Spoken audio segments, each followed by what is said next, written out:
up, everyone? Welcome back to No Cap Space. Tyler DeLuca here, and good morning, because women's basketball never stops. Just when we think we get a little bit of reprieve, just a little bit after the WNBA season, we are quickly reminded that women's basketball is a year-round sport, and we have some breaking news here, and it's unfortunate breaking news, but also very important breaking news for the South Carolina Gamecocks.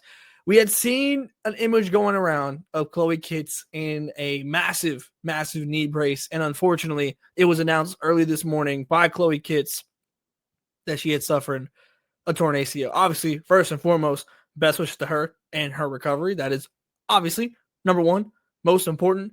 But it goes without saying, this is a massive loss for South Carolina. Obviously, looking to go and make their way back to the national championship. And now we're going to have to do that without Chloe Kitts. And this is a player in Chloe Kitts that, to me, had absolutely grown her game in a lot of ways. I think you had just kind of seen the maturity really starting to set in last season. I mean, you're talking about a player, I got the stats here, 10 points per game, 7.7 rebounds, and it was important.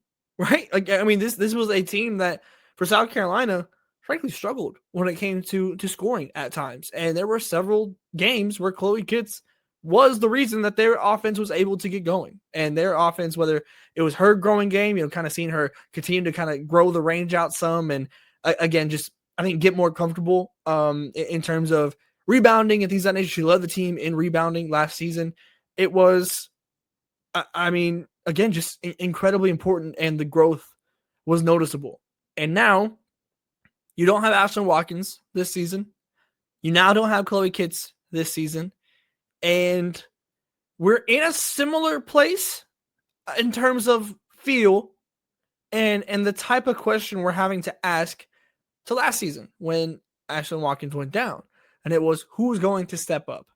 And one, I think it's important that, this is happening preseason, and this is happening in a non-conference with South Carolina not having nearly as difficult of a non-conference as they've had in past years. As Don Staley kind of made it known, like, it's not always rewarded in the way that she would want it to be rewarded. And so being able to have a little bit easier non-con just to kind of get things rolling.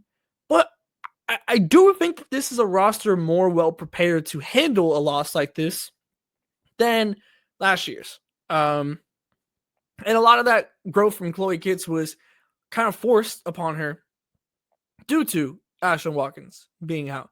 And I think we're going to see a similar thing with Joyce Edwards. Joyce Edwards, we interviewed her here on No Cap Space. You can find that here on the YouTube page. And Joyce is a player that I'm a believer in, first and foremost, like just in general. And Joyce is a player that I think is going to be asked to genuinely produce. She led the team in scoring last year. Again, it wasn't some super high scoring mark. It was 12.7, but Joyce led the team in scoring, was often asked to go and be that top scorer in that way, but it never felt like her role got kind of like fully ironed out over the course of a season. And we even asked her about that, and she said, yeah, like it was a unique challenge in that way, but she learned a lot by doing that, by doing different things and being asked, hey, we need you to really crash the boards here. Hey, we really need you to go and get a bucket. There's just several different things that was asked upon her that I think you're going to see kind of a molding of all that this season, with her being asked to do a lot. But I also think that that's something that is a reasonable ask of Joyce Edwards. I think she's good enough to be asked that, to have that responsibility placed upon her shoulders. I think Joyce Edwards is ready for that. And I'm excited to see what that level up looks like. You also have a player like Okot, right, coming in from Mississippi State, who had 11.3 points, 9.6 rebounds, 64% from the field.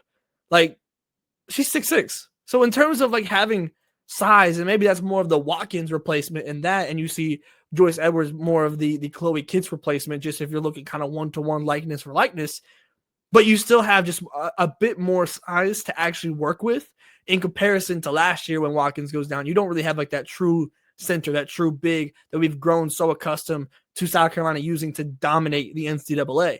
And I also think in an interesting way, this puts a bit more of an emphasis on, I think this takes away as much of the ability as maybe we could have had to see, obviously, maybe Chloe Kitts at the 3, potentially Joyce Edwards at the 3, and just go like super big basketball from South Carolina.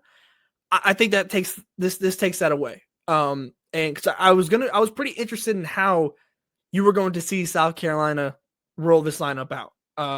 And just in general, because there's so much talent on this, and you could go 3 guards, you could go 3 forwards, and 2 forwards and Ocott down.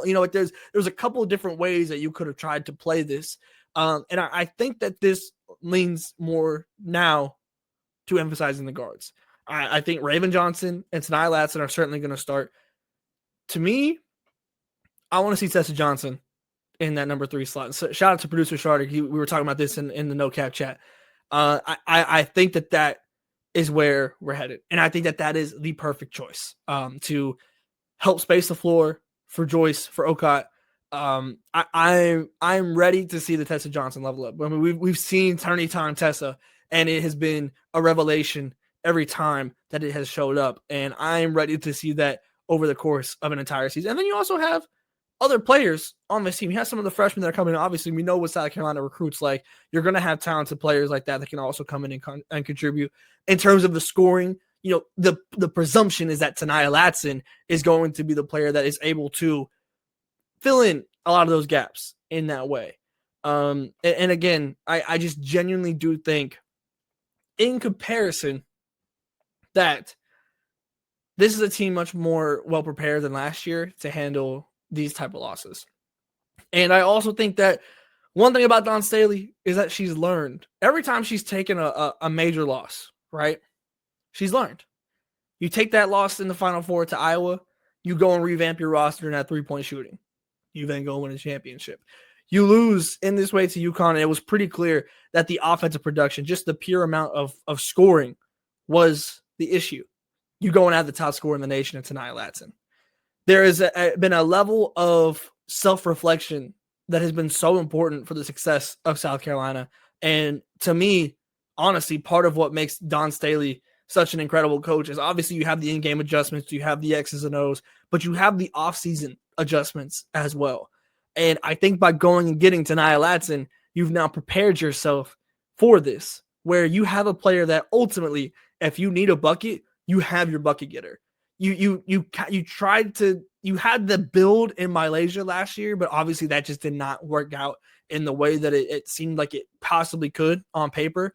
Tanai Latson, to me, is now that surefire player that you could go to with that. And I think that, again, is another reason why this team in particular is going to be a bit more well-prepared in order to handle and withstand a loss of this caliber. But again, certainly a major, major loss for South Carolina as you go, again, a weaker non-conference, but the SEC is the SEC, and that's why you can afford to play that weaker non-conference because of how much of a gauntlet the SEC is going to be. Again, it sucks that this happened to Chloe Kitts, and again, wish her the best in recovery. But I'm excited to see what the pivots look like. I'm interested in what work Dawn Staley does to now overcome this, because I think the pieces are there, but there might be a couple of different equations to get to the answer that South Carolina is going to be looking for without Chloe Kitts, and I'm interested in seeing what route Dawn Staley takes. But welcome to college season, folks. Goodness gracious, a 6:30 a.m. Central Time news drop,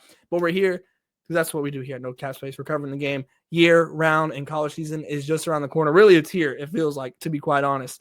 So we're excited. Make sure you stay tapped in here. I know I have personally a couple of rankings. I was an SEC preseason voter. I was a Big 12 preseason voter. I have some videos coming out about my picks in those rankings as well. I know I have had to vote for SEC Player of the Year. I had to rank my SEC teams. I had to make a first and second team. It was so incredibly tough. I'll have my picks coming out here in the next week or so. So sometimes that's why you got to be tapped in here. So make sure you subscribe so you can go find that and all of our college coverage that is coming on the way. We got a couple fun things planned for you guys. So stay tapped in here on the YouTube. Like, comment, subscribe, share, all of those things. You can find our website, nocapspacewbb.com, down below in the description. And as always, become a YouTube member and you can join the No Cap Space Discord chat where we are constantly talking ball in there and having a good time. So until next time, we'll talk soon.